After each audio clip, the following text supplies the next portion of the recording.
Welcome to a video from undisclosed.com. In this video we're going to look at the new Windows 10 build. This is 17134 for Windows Insiders on the fast ring, and this build replaces the previous build 17133 as the candidate for the general release for Windows 10, going out as the 1803 update or Spring Creators Update Redstone 4.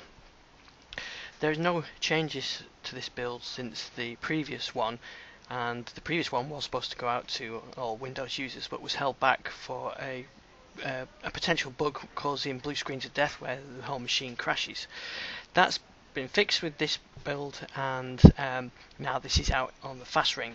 So the next step for this is it'll go to the slow ring and then release preview and then release to general Windows users. I think it'll be a few weeks before it gets released to the release preview, and maybe 2 weeks or maybe a little week for the release preview, and then a few weeks before it actually gets pushed out to Windows users. Obviously they've got to go through all the same tests that they went through with the previous build to make sure that this build is stable. So that's all the changes. There's not anything you can see, but it is the new build that is the one that's going out potentially to all Windows users. So you can look back at the history of Redstone 4 on our YouTube channel. You can find me on Twitter at @isdixon and on undisclosed.com.